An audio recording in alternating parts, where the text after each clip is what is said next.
how I got interested in wildlife filmmaking is, I think it started back in school. In my high school, I studied in KFI, Krishnamurti Foundation of India in Adyar. It's called The School. So one of my teachers, he started to take over this organization called SSTCN, called Student Seattle Conservation Network. So that is basically it's an elaborate process, but to sum it up, we have during a particular season of the year, we have sea turtles come to nest on the Chennai beach, like all over from Marina to Thiruvanmiyur and beyond and everything. So what they do is they walk on the beach and they collect the eggs of these turtles, and they put it in a hatchery, safe hatchery, and they wait for the hatchlings to come out and they release them back into the sea. So this is the summary of the job that they do, but it takes enormous amount of effort and energy and dedication to do this, because almost every night you have to walk on the beach alone, sometimes just two of you, three of you, so that. And I started going on these walks, and that's when I realized we even had sea turtle, something called sea turtle. I didn't even know something like that existed even before that. And that kind of opened my eyes to this natural world that I never really bothered about, or like to get to know about, that I didn't even know that it was all around me.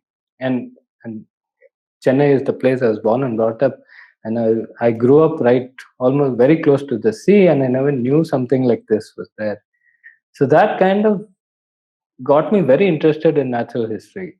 And I wanted to know more about it. And were your parents in any way involved with wildlife or conservation or photography in general? They were nowhere related to conservation, environment, wildlife, photography, nothing. So my father is a Gandhian. So, and my mother is a homemaker. So I had no background in wildlife, natural history. We did not have such books at home. So there's nothing that from my home. There's nothing that led me into that path. It was simply an interest that came much later in my life, which I was introduced to, I have to say, through SSTCN. And that one thing led to the other, and I wanted to do science, which by then I had already finished school, but I had taken commerce and everything. And I wanted to get into research, but I couldn't because I just wanted to get into the field as soon as possible.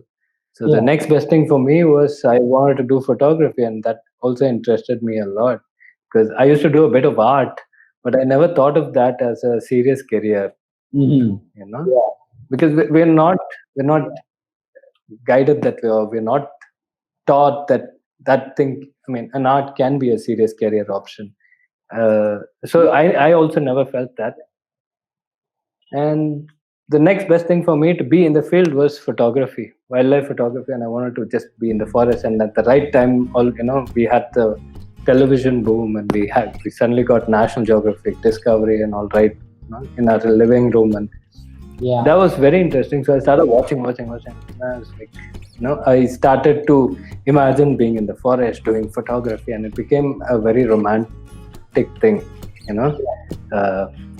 What I would do there, I didn't know. But what I wanted to do in the forest, I knew. I wanted to walk around with a camera in my hand and take pictures and, get chased by some animals or bitten by some insects and come back into the story. It was all very, romanticized.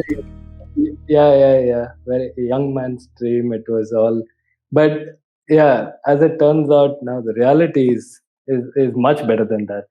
So I like where I am right now. If you didn't have a background in wildlife or in photography in general, how did you actually find your way in? What was your next step after school? See, the next step was to learn about photography, right? You need to know something so that you can approach somebody and say, listen, I want to do this, take me as an assistant.